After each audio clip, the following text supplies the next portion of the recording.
System के माध्यम से ड्रोन, सीसीटीवी, डिजिटल गेट और रियल टाइम डेटा मॉनिटरिंग जैसी आधुनिक तकनीकों का उपयोग कर अवैध खनन पर नियंत्रण और राजस्व में वृद्धि सुनिश्चित की जा रही है। खनिज सर्विलांस योजना के अंतर्गत लगभग रुपये 24 करोड़ 50 लाख का बजट प्रावधान किया जा रहा है। प्रौद्योगिकी के क्षेत्र में लैब ऑन व्हील्स जैसी व्यवस्था से पहल से दूरस्थ और पर्वतीय क्षेत्रों के बच्चों तक विज्ञान प्रयोगशालाएं सीधे पहुंच रही हैं।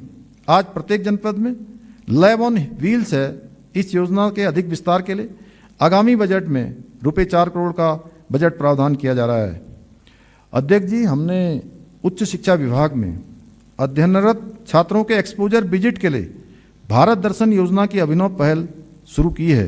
इस क्रम को आगे बढ़ाते हुए आगामी बजट में हम उत्तराखंड दर्शन के लिए भी एक नई योजना ला रहे हैं। हमने दून विश्वविद्यालय में हिंदू अध्ययन केंद्र के लिए पद सृजित करने का निर्णय लिया है। राज्य में खेल संस्कृति को बढ़ावा देने और खिलाड़ियों के प्रोत्साहन पर विशेष ध्यान केंद्रित करते हुए नई खेल नीति लागू की गई है। मुख्यमंत्री उदयमान खिलाड़ी उन्नयन योजना के अंतर्गत 8 वर्ष से 14 वर्ष की आयु वर्ग में प्रति जनपद चयनित 300 छात्र छात्राओं को 1500 प्रति माह की छात्रवृत्ति प्रदान की जा रही है। मुख्यमंत्री प्रोत्साहन योजना के अंतर्गत 14 वर्ष से 23 वर्ष की आयु वर्ग के चयनित प्रति जनपद 200 खिलाड़ियों और इसी प्रकार कुल 2600 छात्र छात्राओं को 2000 रुपये प्रति माह की दर से छात्रवृत्ति का भुगतान किया जाता है। उद्यमिता, कौशल एवं नवाचार योजना के अंतर्गत लगभग रुपये 7 crore 11 lakh Doon library and research centre को अनुदान हेतु रुपये 7 करोड़ 60 लाख, राजकीय महाविद्यालयों में ई ग्रंथालय की स्थापना हेतु रुपये 7 करोड़, शोध एवं विकास कार्य योजना हेतु रुपये 1 करोड़, विद्यालय शिक्षा विभाग के अंतर्गत छात्रवृत्ति हेतु रुपये 15 करोड़, उच्च शिक्षा विभाग के अंतर्गत छात्रवृत्ति हेतु 15 करोड़ तथा खेल विभाग के अंतर्गत छात्रवृत्ति हेतु रुपये 13 करोड़ 50 लाख का बजट प्रावधान किया जा रहा है। अध्यक्ष जी, समग्र रूप से पूंजीगत मद में माध्यमिक शिक्षा विभाग के अंतर्गत रुपये 542 करोड़ 84 लाख, उच्च शिक्षा विभाग के अंतर्गत रुपये 146 करोड़ 30 लाख, तकनीकी शिक्षा विभाग के अंतर्गत लगभग रुपये 98 करोड़ 50 लाख, खेल विभाग के अंतर्गत लगभग रुपये 69 करोड़ 94 लाख, कला एवं संस्कृति विभाग के अंतर्गत लगभग रुपये 9 करोड़ 90 लाख का बजट प्रावधान किया जा रहा है। सूचना एवं प्रौद्योगिकी विभाग के अंतर्गत समग्र रूप से पूंजीगत मद में रुपये 86 करोड़ का बजट प्रावधान किया जा रहा है। संस्कृत पाठशालाओं का अनुदान हेतु रुपये 28 करोड़ का बजट प्रावधान किया जा रहा है। अध्यक्ष जी, नई सोच के प्रतीक कुछ अन्य योजनाओं का यहाँ उल्लेख किया जा रहा है।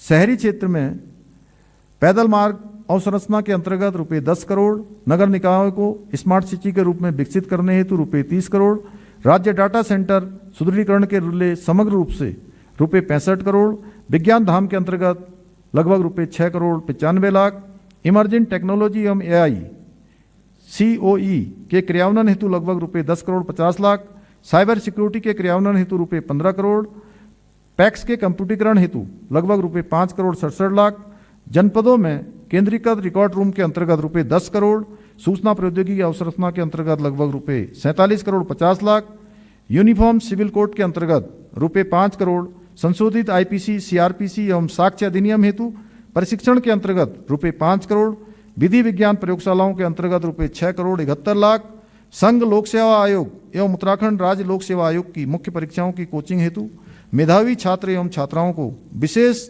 आर्थिक सहायता के अंतर्गत रुपये 1 करोड़ 50 लाख का बजट प्रावधान किया जा रहा है। अध्यक्ष जी, ऐसे अनेक और प्रावधान इस बजट में हैं। ये प्रावधान एक अवसरयुक्त परिवेश के घोतक हैं। प्रसिद्ध कवि श्री शिवमंगल सिंह सुमन जी की पंक्तियों के साथ युवाओं को इन नए अवसरों का लाभ लेने का आह्वान कर रहा हूँ। गति प्रबल पैरों में भरी, फिर क्यों रहूं दर दर खड़ा, जब आज मेरे सामने है रास्ता इतना पड़ा, जब तक न मंजिल पा सकूं तब तक मुझे न विराम है, चलना हमारा काम है, चलना हमारा काम है। अध्यक्ष जी, हमारा यह विश्वास है कि राज्य को परम वैभव की प्राप्ति हेतु संस्कृत के संवर्धन को प्राथमिकता में रखना उत्तराखंड के गौरव कवि सुमित्रानंदन पंत जी की पंक्तियों का स्मरण कर रहा हूँ। प्रखर बुद्धि से भले सभ्यता हो नवनिर्मित, संस्कृति के निर्माण के लिए हृदय चाहिए। हमारा मानना है विकसित उत्तराखंड अपनी पहचान, अपनी भाषा, लोक कला, संस्कृति और अध्यात्म की नवाचारी प्रस्तुति से भी बनाएं।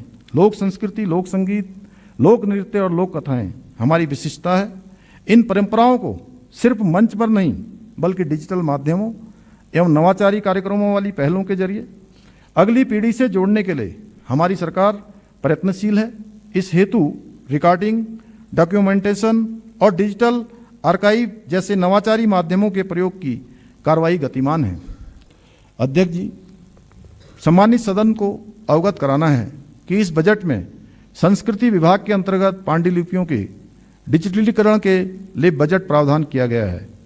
इस नवाचारी सोच के क्रम में आज प्रत्येक जनपद में एक संस्कृत ग्राम की स्थापना हो चुकी है। इस बजट में संस्कृत ग्राम के संचालन हेतु रुपये 1 करोड़ का बजट प्रावधान किया जा रहा है। भाषा विभाग उत्तराखंड की लोक भाषाओं, बोलियों जैसे गढ़वाली, कुमाऊनी, जौनसारी एवं अन्य लुप्त प्राय बोलियों को संरक्षित करने, राष्ट्रीय अंतर्राष्ट्रीय स्तर पर प्रचार प्रसार, बहुविषयी बनाने के साथ साथ विज्ञान और शिक्षा के साथ जोड़ने के उद्देश्य से भारत सरकार की योजना भाषणी एवं आर्टिफिशियल इंटेलिजेंस जैसी तकनीक नवाचार की कार्य योजना पर विषय विशेषज्ञों एवं भाषाविदों के साथ कार्रवाई कर रहा है। अध्यक्ष जी, मानव वन्य जीव संघर्ष प्रदेशवासियों के लिए एक चुनौती के रूप में उभर रहा है।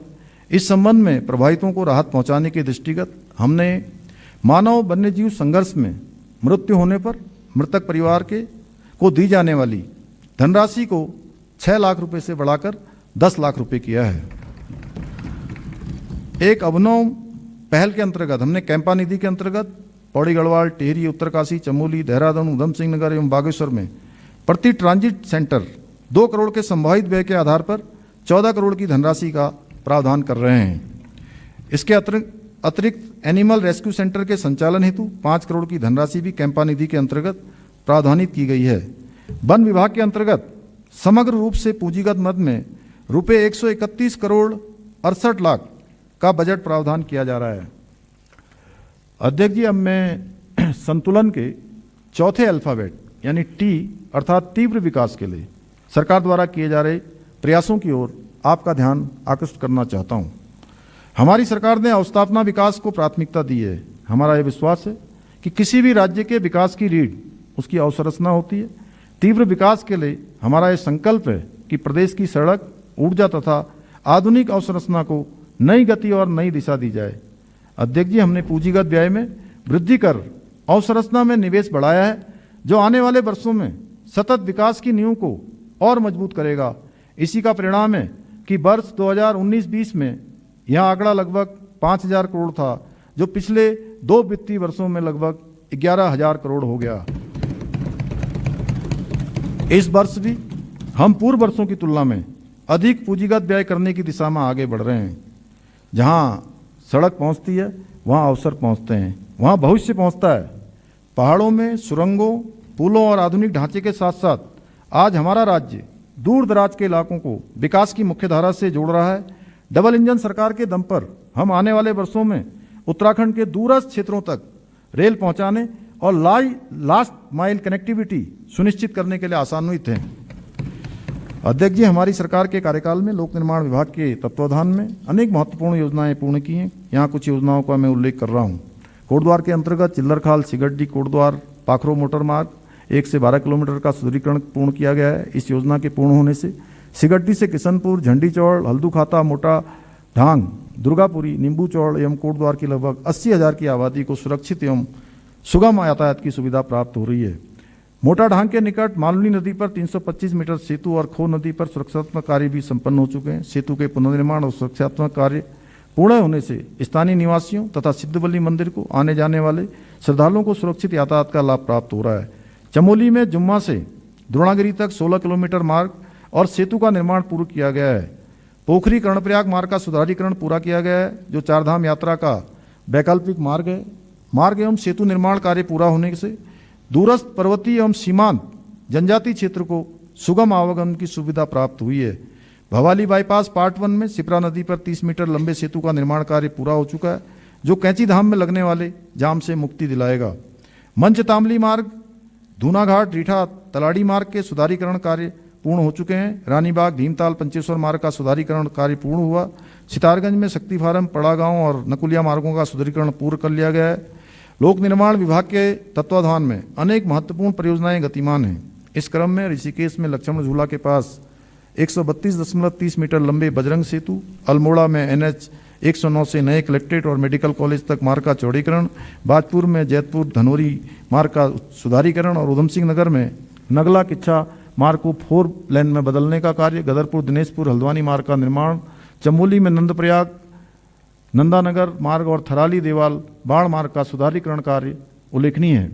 बेताल घाट नैनीताल में दूनीखाल से रातीघाट मार्ग पर कटान का कार्य पूर्ण हो चुका है। दीवारों कलमट का कार्य प्रगति पर है। पौड़ी गढ़वाल के यमकेश्वर में गंगा नदी पर 150 मीटर लंबे सिंगटाली सेतु का बहुप्रतीक्षित पुल के निर्माण की प्रक्रिया भी गतिमान है। हमारी सरकार द्वारा न केवल सड़कों के नवनिर्माण हेतु अपितु विद्यमान सड़कों को गड्ढा मुक्त किए जाने और सुरक्षित बनाए जाने को शीर्ष प्राथमिकता दी गई है। इस क्रम में गड्ढा मुक्त सड़क एवं अन्य कार्य योजना के अंतर्गत रुपये 400 करोड़ का बजट प्रावधान किया जा रहा है। नंदा देवी राज्यात यात्रा के लिए 25 करोड़ का बजट प्रावधान किया जा रहा है। लोक निर्माण विभाग के अंतर्गत समग्र रूप से पूंजीगत मद में लगभग रुपये 2,501 करोड़ 91 लाख का बजट प्रावधान किया जा रहा है। गांव की कनेक्टिविटी के लिए PMGSY योजना अत्यंत महत्वपूर्ण है। PMGSY योजना के अंतर्गत पूंजीगत मद में रुपये 1,050 करोड़ का बजट प्रावधान किया जा रहा है।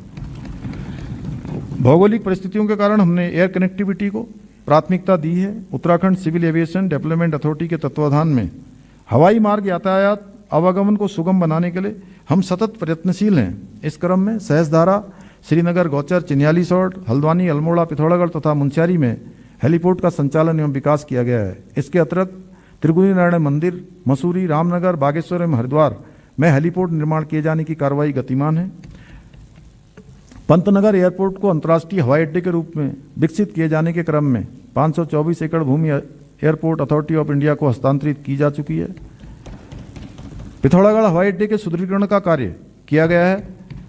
यह अनुकूल उपयोग में ले जाने हेतु एयरपोर्ट अथॉरिटी ऑफ इंडिया को हस्तांतरित कर दिया गया है। गौचर एवं चिन्यालीसौड़ हवाई पट्टियों को भारतीय वायुसेना को हस्तांतरित किए जाने हेतु माननीय मंत्रिमंडल द्वारा सहमति दे दी गई है।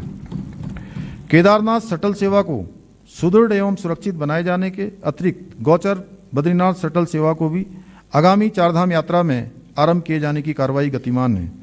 संचालित फिक्स्ड विंग रूटों के अंतर्गत देहरादून, पंतनगर और पिथौरागढ़ से हवाई कनेक्टिविटी के विस्तार पर कार्य किया जा रहा है। नागरिक उड्डयन विभाग के अंतर्गत समग्र रूप से पूंजीगत मद में लगभग रुपये 52 करोड़ 50 लाख का बजट प्रावधान किया जा रहा है। अध्यक्ष जी, हमारी सरकार ने निवेशकों के लिए अनुकूल वातावरण बनाया है ताकि उद्योग लगें और युवाओं के लिए नए रोजगार के अवसर पैदा हों। सरल नियम, सिंगल विंडो क्लियरेंस और पारदर्शी नीति के जरिए हमने उद्यमियों का विश्वास बढ़ाया है। अध्यक्ष जी, उत्तराखंड ने हरित ऊर्जा के क्षेत्र में अग्रणी कदम उठाए हैं। सौर ऊर्जा, जल विद्युत ऊर्जा का उत्पादन बढ़ाने के लिए गंभीरता से कार्य किया जा रहा है। हिमालय पारिस्थितिकी को सुरक्षित रखते हुए विकास करना हमारी प्राथमिकता है। UJVNL के तत्वाधान में विगत 4 वर्षों में अनेक महत्वपूर्ण परियोजनाएं पूर्ण की गई हैं।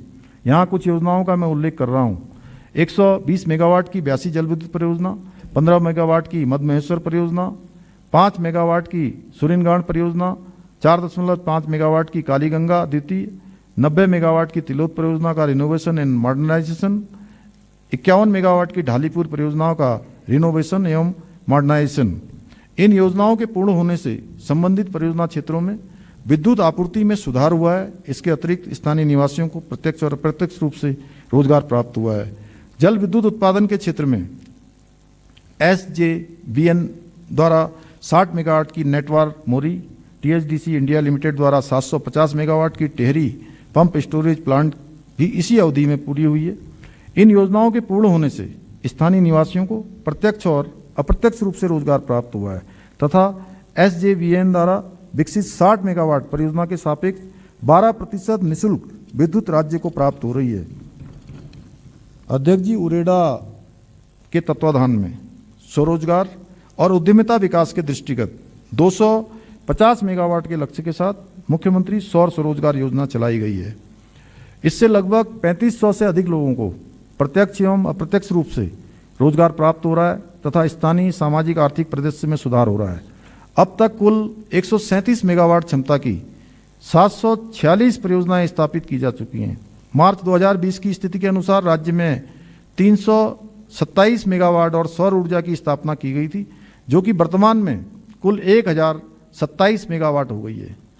विगत वर्षों में 700 मेगावाट से अधिक क्षमता के सौर ऊर्जा की स्थापना की जा चुकी है। पिटकुल के तत्वाधान में विगत 4 वर्षों में पूर्ण की गई लाइनों के विवरण का भी मैं यहाँ उल्लेख कर रहा हूँ। 132 किलो वोल्ट की पदार्था से चिला पारेषण लाइन, 220 किलो वोल्ट की जाफरपुर TSS रुद्रपुर रेलवे पारेषण लाइन, 132 किलो वाट की लक्सर कैवेंडिस लाइन, 132 किलो वाट की double circuit Kashipur Bazpur line द्वितीय सर्किट लाइन, 220 किलो वोल्ट की बरम जोलजीबी पारेषण लाइन तथा 132 किलो वोल्ट की बिंदाल पुरकुल लाइन है। अध्यक्ष जी, यह भी अवगत कराना है कि आगामी वित्तीय वर्ष में पिटकुल के तत्वाधान में अनेक महत्वपूर्ण परियोजनाएं पूर्ण होने की दिशा में अग्रसर हैं। मैं यहाँ कुछ योजनाओं का उल्लेख कर रहा हूँ। 220 किलो वोल्ट की GSI उपस्थापना सेलाकोई देहरादून, सेलाकोई उप संस्थान पर 220 किलो वोल्ट की खोदरी झाझरा लीलो लाइन, 132 किलो वोल्ट की GIS उप संस्थान आराघर, आराघर उप संस्थान पर 132 किलो वोल्ट माजरा लाल तप्पड़ लीलो लाइन, 132 किलो वोल्ट GIS उप संस्थान धौलाखेड़ा, धौलाखेड़ा उप संस्थान पर 132 किलो वोल्ट काठगोदाम रुद्रपुर लीलो लाइन, 132 किलो वोल्ट उप संस्थान खटीमा, खटीमा उप संस्थान में 132 किलो वोल्ट खटीमा सितरगंज लीलो लाइन। अध्यक्ष जी, ऊर्जा विभाग के अंतर्गत समग्र रूप से पूंजीगत मद में रुपये 1,609 करोड़ 43 लाख का बजट प्रावधान किया जा रहा है। अध्यक्ष जी, हमारी सरकार द्वारा प्रदेश के आधारभूत ढांचे के विकास को तेजी से आगे बढ़ाना, PPP परियोजनाओं को विकसित करने हेतु वर्ष 2023 में उत्तराखंड निवेश और आधारिक संरचना विकास बोर्ड UIIDB का गठन किया है। UIIDB द्वारा क्रियान्वित योजनाओं के माध्यम से शहरी जल निकासी को बेहतर सुविधाएं, पर्यटकों के लिए उच्च आधारभूत सुविधाएं, सुरक्षित व व्यवस्थित यातायात तथा स्थानीय लोगों के लिए रोजगार के अधिक अवसर प्रशस्त होंगे। UIIDB द्वारा अपनी स्थापना से आतिथ्य तक अनेक महत्वपूर्ण योजनाओं तथा यथा गढ़वाल मंडल में हरिद्वार गंगा कॉरिडोर एवं ऋषिकेश गंगा कॉरिडोर आरंभ की गई है और कुमाऊं मंडल में Sharda river front master plan परियोजना क्रियान्वित की जा रही है। हरिद्वार गंगा कॉरिडोर के अंतर्गत रोडी बेलवाला एडमिन रोड निर्माण, सतीकुंड पुनर्विकास एवं हरकी पैड़ी पुनरुज्जीवन योजना, ऋषिकेश गंगा कॉरिडोर के अंतर्गत त्रिवेणी घाट का विकास, चंद्रभागा पैदल पुल का निर्माण योजना तथा शारदा रिवर फ्रंट परियोजना के अंतर्गत शारदा घाट पुनर्विकास परियोजना, किरोड़ा नाला योजना व सिटी ड्रेनेज योजना क्रियान्वित की जा रही है। ऋषिकेश के रिवर राफ्टिंग साहसिक पर्यटन को वैश्विक स्तर का बनाने के लिए iconic city Rishikesh rafting base station योजना का क्रियान्वयन किया जा रहा है। गढ़वाल मंडल में श्रीनगर स्थित बेलकेदार एवं बेलकंडी मार्ग क्षेत्र में विशेष आध्यात्मिक आर्थिक zone special spiritual economic zone स्थापित किया जा रहा है। अध्यक्ष जी, अर्थव्यवस्था का विकास गांव और शहर दोनों के विकास से होता है। यह बजट गांव के लिए स्वावलंबन और शहर के लिए आधुनिकता की दोहरी रणनीति लेकर आया है। इस क्रम में अब संतुलन के 5वें अल्फाबेट U अर्थात उन्नत शहर एवं गांव के विकास के लिए किए जा रहे प्रयासों की ओर आपका ध्यान आकर्षित करना चाहता हूं। ग्राम्य सशक्तिकरण के लिए किए गए समग्र प्रयासों को अंग्रेजी भाषा के संचिताक्षर के कौशल विकास, E इकोलॉजी संवर्धन, D धरोहर संरक्षण, A अवसंरचना निर्माण और R से रिवर्स माइग्रेशन से निर्मित केदार से समझा जा सकता है। इस प्रकार निर्मित परिवेश से गांवों में आर्थिकी का विस्तार हो रहा है, लोग अपनी जड़ों से जुड़ रहे हैं और यह परिवर्तन ग्राम्य जीवन में एक नए परिवेश, मंगलकारी एम, अवसरयुक्त ए, नवोन्मेषी एन, आध्यात्मिक ए और सांस्कृतिक गतिविधियों एस अर्थात मानस के लिए सशक्त प्रेरणा है। हमारा विश्वास है गांव मजबूत, उत्तराखंड मजबूत। ग्राम स्तरीय अवसंरचना व पंचायतों को सशक्त बनाने के दृष्टिकोण से विभिन्न विभागों यथा ग्राम विकास, पंचायती राज विभाग, महिला सशक्तिकरण एवं बाल विकास विभाग, स्वास्थ्य विभाग, प्राइमरी शिक्षा विभाग आदि के अंतर्गत संचालित योजनाएं तथा अवसंरचनाएं उल्लेखनीय हैं। कनेक्टेड विलेज, कनेक्टेड मार्केट की अवधारणा के तहत राज्य के दूरस्थ और सीमांत गांवों में सड़क, बिजली, पानी, स्वास्थ्य, शिक्षा एवं डिजिटल भुगतान आदि सुविधाओं को प्राथमिकता दी जा रही है ताकि पलायन पर रोक लगे और गांवों में भी सम्मानजनक जीवन के अवसर उपलब्ध हों। ग्रामीण आजीविका मिशन, आजीविका सहकारी समितियां, दुग्ध सहकारी संघ, इन सबको एक मजबूत श्रृंखला के तहत जोड़ा जा रहा है। उद्यान, दुग्ध, पशुपालन, डेयरी, मधुपक्षी पालन, मत्स्य पालन, रेशम विकास आदि के सुव्यवस्थित विस्तार के साथ हमारे गांव अब रोजगार सृजन के केंद्र बन रहे हैं। स्वयं सहायता समूहों, दुग्ध समितियों, महिला समूहों और किसान उत्पादक संगठनों के माध्यम से ग्राम स्तर पर लघु उद्योग, पैकेजिंग, मूल्य संवर्धन और स्थानीय रोजगार के अवसर बढ़ाए जा रहे हैं। वाइब्रेंट विलेज प्रोग्राम के अंतर्गत 51 सीमांत गांवों का सर्वांगीण विकास किया जा रहा है। इस बजट में वाइब्रेंट विलेज प्रोग्राम हेतु रुपये 40 करोड़ का प्रावधान किया जा रहा है। विकसित भारत रोजगार गारंटी एवं आजीविका मिशन ग्रामीण के तहत पारदर्शी और समयबद्ध भुगतान, परिसंपत्तियों के निर्माण और आजीविका से जुड़े कार्यों के माध्यम से स्थायी आय वृद्धि पर विशेष ध्यान दिया गया है। यहाँ अधिकार दया पर नहीं, गारंटी और सम्मान के साथ दिया जा रहा है। इस बजट में वीवीजी राम जी हेतु समग्र रूप से लगभग रुपये 705 करोड़ रुपए 25 लाख का बजट प्रावधान किया जा रहा है। अध्यक्ष जी, जल, जंगल और जमीन केवल संसाधन नहीं अपितु उत्तराखंड की जीवन रेखा है। इस बजट में हमने पेयजल, सिंचाई, स्रोत संरक्षण, भूल जल पुनर्भरण, वाटर सेट के विकास के संकल्प के साथ योजनाओं के लिए पर्याप्त प्रावधान किया है।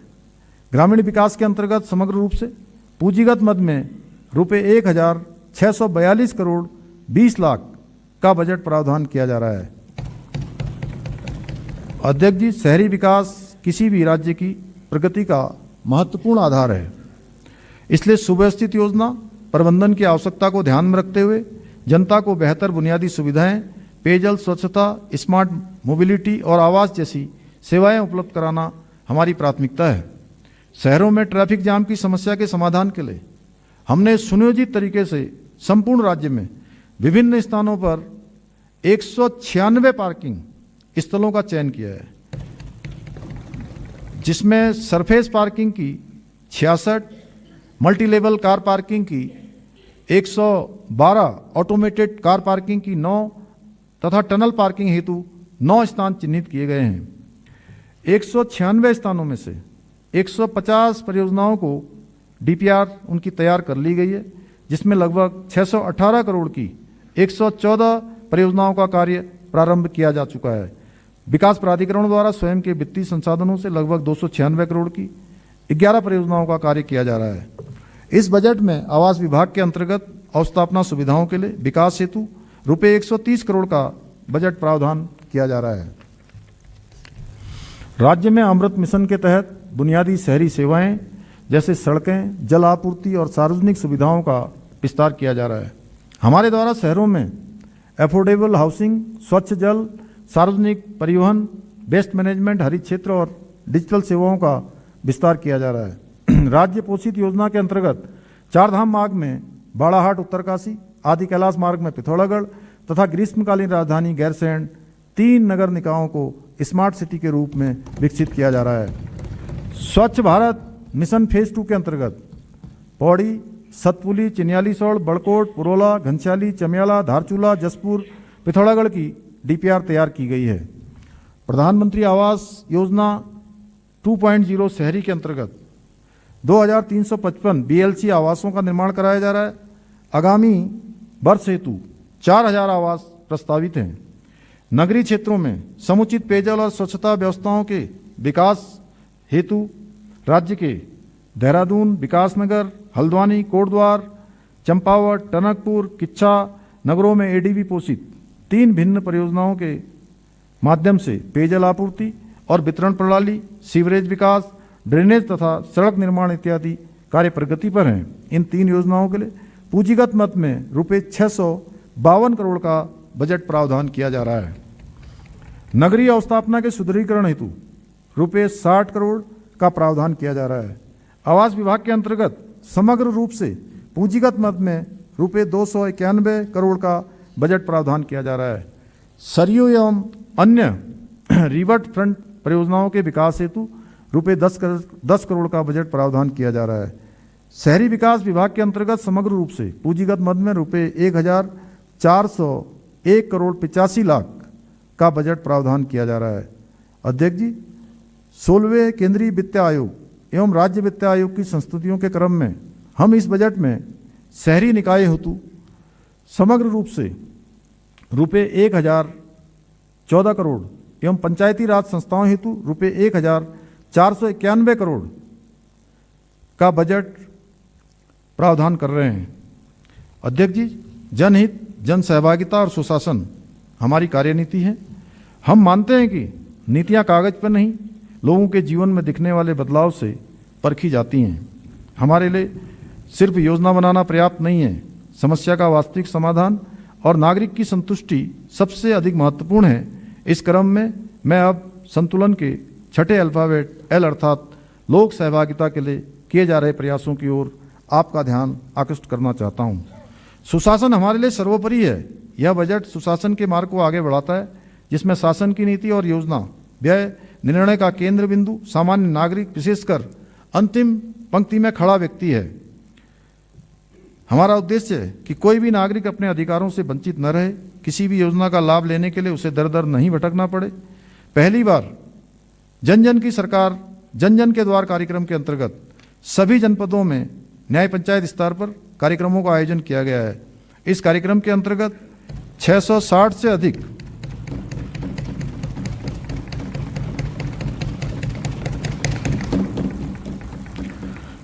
इस कार्यक्रम के अंतर्गत 660 से अधिक शिविरों का आयोजन किया गया, जिनमें 5,33,000 से अधिक नागरिकों ने सहभागिता की तथा 33,000 से अधिक जन शिकायतों का मौके पर ही निस्तारण किया गया।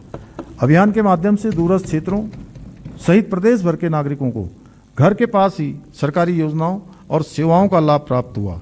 सरकार का दायित्व केवल नीतियां बनाना नहीं, बल्कि अंतिम पंक्ति में खड़े व्यक्ति तक उसका लाभ पहुंचाना है। जन जन की सरकार, जन जन के द्वार, इसी सोच का परिणाम है।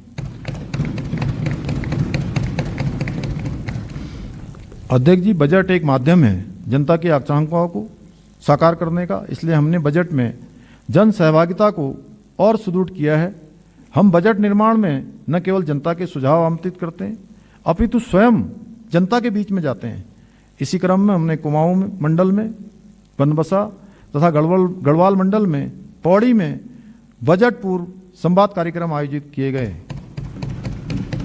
लोक सहभागिता बढ़ाने के लिए हमने विभिन्न विभागों के अंतर्गत टेक्नोलॉजी को बढ़ावा दिया है। इसी क्रम में राजस्व विभाग द्वारा 6 पोर्टल 10 जनवरी 2026 को लॉन्च किए गए हैं।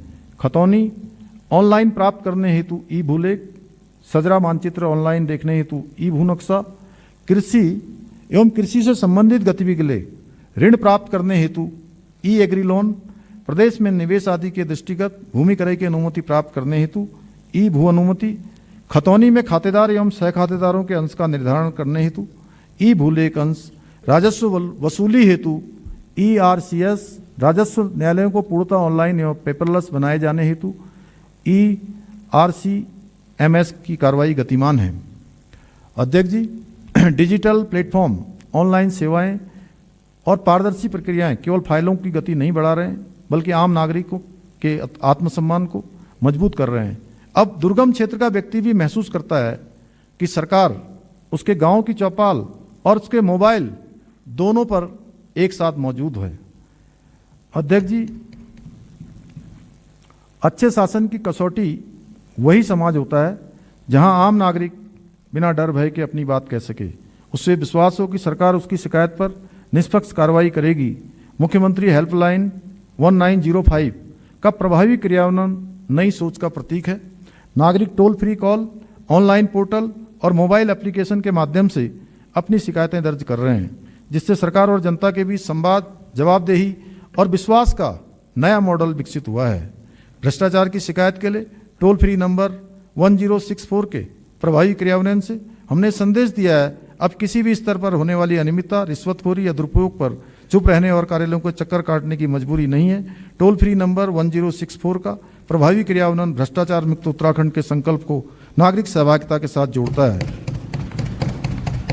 अध्यक्ष जी, संतुलन के 7वें अल्फाबेट ए अर्थात आर्थिक शक्ति के संबंध में अवगत कराना है कि इकोनॉमी और इकोलॉजी के मध्य संतुलन बनाते हुए कृषि, उद्योग और पर्यटन तीनों ग्रोथ ड्राइवर्स को समुचित प्राथमिकता देते हुए विकसित भारत के लक्ष्यों के साथ उत्तराखंड के तो एक बड़ी खबर आपको बता रहे हैं, परियोजनाओं के लिए पैसे की कोई कमी नहीं है, मुख्यमंत्री पुष्कर सिंह धामी की तरफ से कहा गया। और यूसीसी लागू करने वाला देश का पहला राज्य बना है और नकल विरोधी कानून भी लागू किया गया। मदरसा बोर्ड को सख्त किया गया है। इसके अलावा परियोजनाओं के लिए पैसे की कोई भी कमी नहीं है।